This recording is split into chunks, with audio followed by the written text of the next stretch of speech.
I'm Alec Bean. And I'm Brady Levinson. And let's get into episode 10 of Big Boy Boomin Bets. Now, I know it's the 10th episode. It's a special episode at that. Very special. Episode number 10. This is, unheard of. However, I did go over 3 last week. Can't relate. We don't talk about that because this is a new week, and I feel more confident about these picks, so we're going to roll with it. For my lock of the week, Falcons money line over the Broncos at plus 105. Now, I know what you're probably thinking. The Falcons did just lose to the Saints. I don't know how that happened. Me neither. At all, to be quite honest. They had the high, in yards for each category, passing yards, rushing yards, and receiving yards. They led in every category, I think. But that's besides the point, okay? The Saints had a reason to bounce back. The Falcons have Bijan Robinson, point and blank. I don't think that Broncos defense is going to stop him. The Broncos have a good secondary. We know that, which is just going to open up the run game for Bijan. So I think that Bijan, Tyler Algier, I think they're going to have a day. Give me Falcons over the Broncos at plus 105 in Denver. I like that pick. Falcons didn't look good last week. Merry Christmas is in effect in New Orleans. Darren Rizzi, what a guy. Had to say it. Had to come out. Shout out the Rizzler. Oh, All right, for my lock of the week, I've now hit on 3 straight over-under picks in the last 3 weeks. Shout out to Jordan Rosenthal. The gross pick inspired me and it's doing well. I'm 4-2 over the last 2 weeks. We're getting hot and we're going to stay hot. So for my lock of the week, Colts Jets under 44 at minus 115. So usually I'm taking the over on these. I'm going with an under because let's be real here. These offenses are terrible. The Jets had one good game against the Texans and their offense just is non-existent. The Cardinals defense is nothing special. They put up 6 points. Come on now. It was a bad week. And Joe Flacco in Indianapolis is not the Joe Flacco we saw in Cleveland. Doesn't really have a lot of weapons there either. That offense did not do well either. Buffalo's defense is nothing special either. So just 2 offenses going against 2 defenses that will play well from time to time. It's a recipe for a very low-scoring game. I'm thinking maybe 35 points. This is like might be lower. This is like a 17-10 game.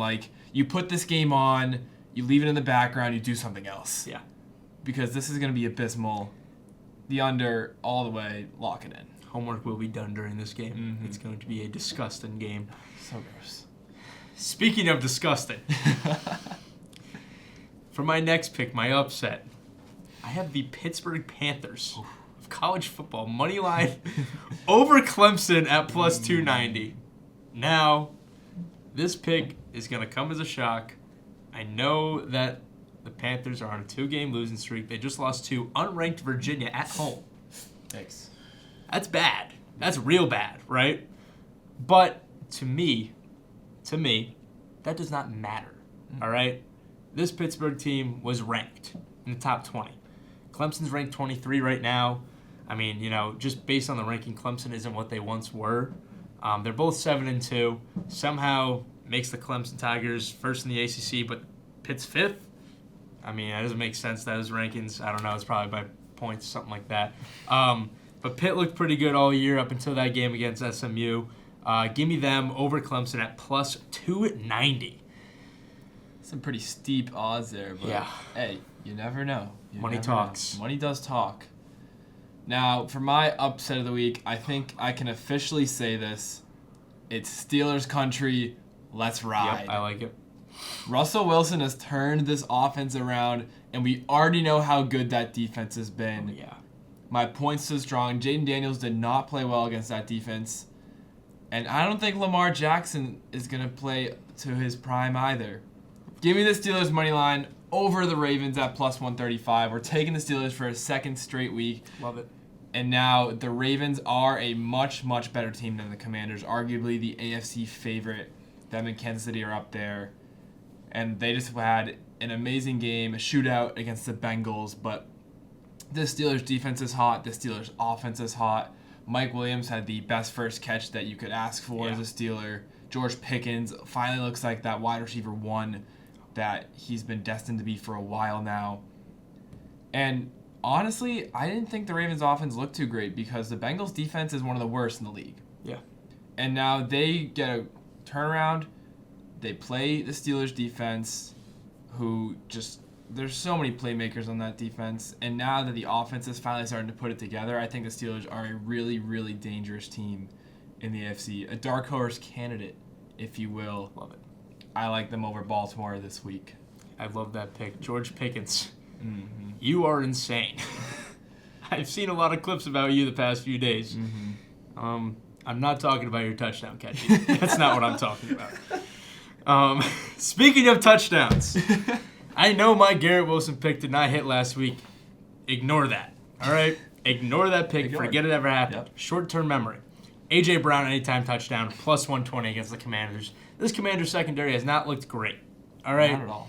They haven't looked the best, that they have. They just let up 28 points to the Steelers. Shout out George Pickens. They let up 22 points to the Giants. That is unheard of this year for the Giants. Mm-hmm.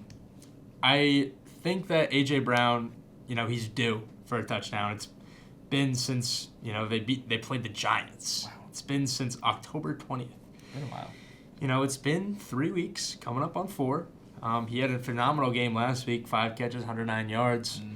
I think it's about time that Jalen Hurts finds him in that end zone. Mm-hmm. The Commanders' defense, they haven't done great against good offenses this year. And let me tell you, that Eagles' offense is dominant. Mm-hmm. All right? I like A.J. Brown here. I think he's due.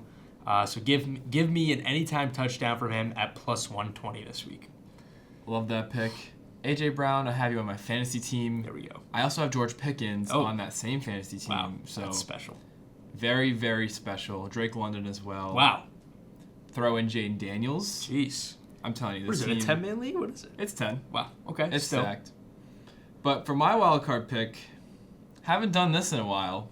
Love it. We're getting a little gross here. I'm going to college football, Love it. which I don't believe I've picked in since I miraculously got that LSU game right. Yeah, that was the last time, I believe. But I feel good about this pick, and I have stuff to back it up this time. Love it. Kansas money line over BYU at plus 120. If any of you saw the end of that Utah-BYU game, you know that BYU got bailed out. Don't get me started. Nearly a safety on that 4th down play. I mean, it was a good call on the holding penalty that bailed BYU out, but it's a bailout nonetheless. They drive down, they kick a game-winning field goal, whatever. Utah should have won that game. I agree. Vegas did know something, Yep. as we discussed last week. Yep. And Kansas, I know they're 3-6, but they've been very competitive. They just beat number 17 Iowa State. Yeah, they did. The week before that, they were 2 points away from beating number 16 Kansas State. Mm-hmm. This team is a sleeper, I agree. and they've had a tough schedule, but this is the week that they pull off another upset, and this time against a top 10 team. Love it. BYU, the last week was telling. I think Kansas is the one to beat them this week, and it's plus money, makes it even better. Let's lock it in. I love it. We're going 3-0. Love it. BYU. Never tuning into one of your games again. Never doing it. I should have won money. Didn't. Doesn't matter to me. Doesn't matter. We're on to this week. On to this week. Hopefully, this is final the week. We go 6-0. This is the week. Alec needs a bounce back, This is and the I week. need to stay hot. This is the week. This is the week. That's going to do it for the special 10th episode of Big Boy Boomin Bets. It's the week. I'm just gonna leave it there. I'm Brady Levinson. I'm Alec Bean. Remember to gamble safely, gamble responsibly. We're going perfect this week, so use our picks. Do it. Don't think about it. Just do it. Do it. Put $20 on it. I don't care. All Make money. six. All six. All 6. Make money. I'm telling you. And gamble responsibly once again. We'll see you next week.